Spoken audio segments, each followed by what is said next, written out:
Boa, boa. Bom, aí a Yara, ela pergunta o seguinte, ó, para responder para ela, mas claro, ter sua visão também vai ser importante. Ela pergunta assim: a dor é obrigatória, mas o sofrimento é opcional? Bruno, o que você acha dessa frase? E aí eu acho o seguinte, a gente precisa, e uma das coisas que o Léo está dizendo que é importante, ao mesmo tempo que a gente vai passar por isso, eventualmente todo mundo vai passar por isso, é qual a autenticidade, a espontaneidade, o quanto você vai estar em contato nesse momento consigo mesmo. Pode ser com um pedacinho de você que você conhece, mas a ideia aqui não é negar o que você está passando. Se a dor está te fazendo sofrer, se permita sofrer. A questão é, não precisa ficar para sempre sofrendo. Então, assim, o luto é.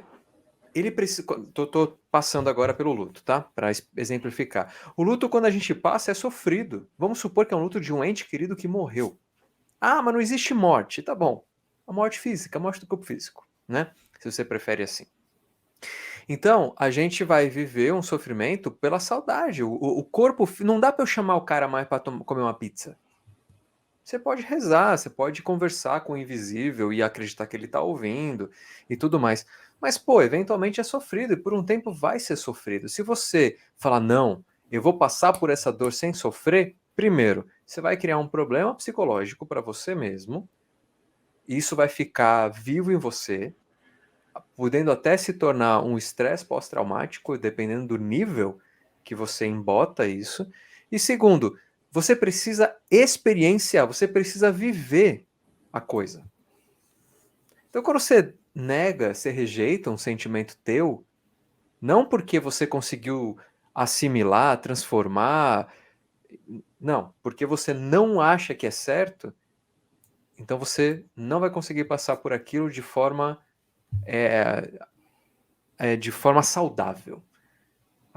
Tudo isso que o Léo tá falando, sabe? Que o Léo falou agora. Inclusive, quem você vai se tornar depois disso. Não, você precisa passar pela coisa. Você precisa Uhum. sentir. Não é a razão só que é transformadora. Eu tenho uma das críticas que eu tenho, por exemplo, a uma parte da psicanálise, é que você descobriu aonde surgiu o problema, pronto, não tem mais problema, o problema se resolveu. Quem está numa terapia sabe que isso não é verdade. Você pode racionalmente falar assim, puta, eu tenho a impressão de que eu sou assim porque na infância tal coisa. Só isso não é transformador por si só.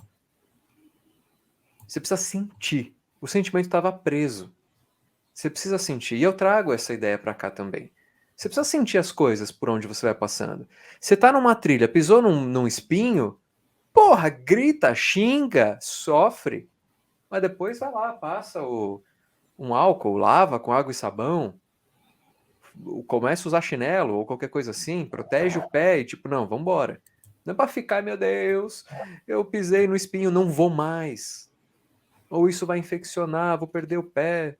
Calma. Então, assim, sinta o que você precisa sentir. Se é dor, sinta o sofrimento da dor. Se é qualquer outra coisa, se é felicidade, sinta a felicidade, a alegria. Às vezes eu tenho a impressão, e Léo, por favor, me corrija se eu falar alguma besteira, mas que muitas vezes, quando você tem um pensamento estoico, e não estou falando que isso é genuíno do estoicismo, mas pessoas que estudam estoicismo acabam tendo a tendência de virar pessoas cinzas. É que não, Isso. não, não vou mais sentir alegria, não vou mais sentir esse. Não, mas pô, E, como não? esse é um alerta que o próprio Epicteto faz. Não se torne uma pessoa que não sente as coisas. Pô, Sinta. Tá com raiva? Sinta. Você só não vai deixar a raiva te dominar é e isso aí. que ela seja o juiz das suas sentenças. É isso.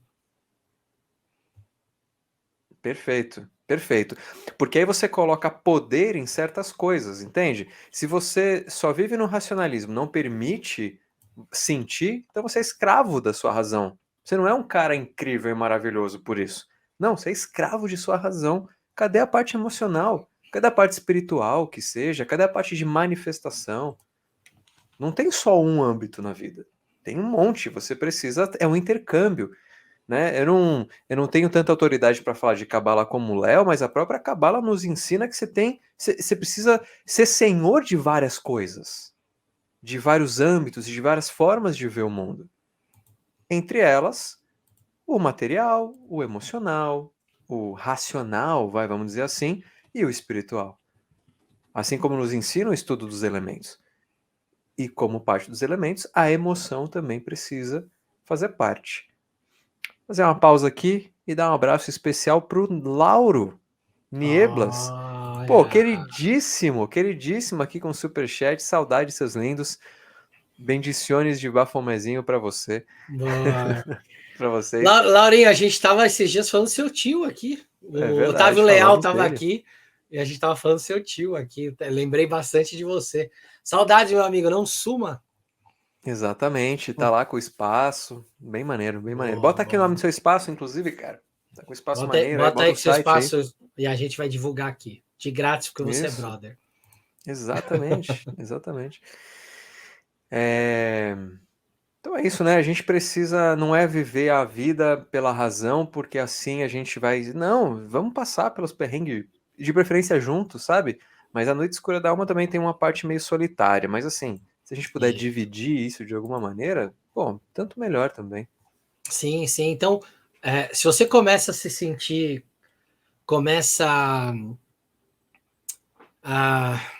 se você começa, né, nesse processo de caminho espiritual, sentir que algumas coisas na sua vida perderam a graça, começa a se sentir meio triste, meio solitário, começa a pensar muito qual o sentido da vida, por que a humanidade é desse jeito, começa até a se sentir meio, putas, eu acho que eu sou meio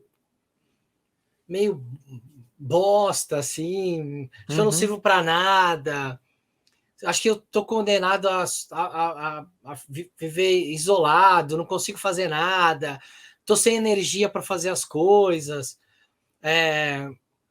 não tenho interesse. Esse tipo de coisa pode estar relacionado a você estar passando por um processo de noite escura da alma. Porque se você está aqui hoje na live ouvindo a gente, de alguma maneira você entrou num caminho filosófico, espiritual ou de busca por autoconhecimento. O nosso canal tem como espinha dorsal o autoconhecimento. De alguma forma você caiu aqui. Se você caiu aqui é porque você está buscando alguma coisa para você. Isso já te faz diferente da maioria das pessoas, que muitas vezes não estão buscando nada. E aí, se você está se sentindo nesse caminho, quase como se você não se reconhecesse mais, estivesse se sentindo sozinho, sem energia, claro, você pode, né? A gente não pode ser responsável, você pode estar passando por um processo de depressão, mas sim. Né, não vai descuidar disso. Mas se você está no caminho espiritual e repara que você está sentindo essas coisas, isso pode ser um momento que realmente que as coisas estão se desmontando. As desilusões estão acontecendo. Muita coisa ali que você construiu em volta de você está se desmanchando. E se está desmanchando, é hora de se reinventar.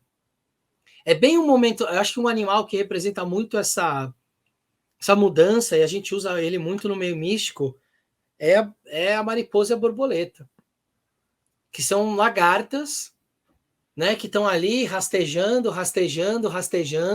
de repente entram no casulo, no escuro de um casulo, e é muito legal porque elas praticamente derretem dentro do casulo, fica uma espécie de memória genética para reconstruir a borboleta.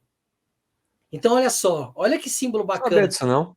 É muito legal, cara. Você tipo se desfaz e só aquela experiência que realmente é válida te reconstrói como agora um animal que te faz voar, que te faz transitar pelo ar, pelo mundo espiritual, com cores, com nuances que cada mariposa, cada borboleta é única nos seus desenhos. Então, aqui, o processo dessa noite escura, dessa transmutação que a borboleta passa, é te tornar quem você é de verdade, se tornar único. E passa por um processo ali de derretimento, né? Você se desfazer de toda aquela estrutura que você criou e que te mantinha, que te nutria, não serve mais. Você deixa para trás, mata aquilo que não serve mais, arranca fora a pele velha E abre espaço para o crescimento, abre espaço para expandir suas asas, para poder alçar voos maiores, né? Muito bom.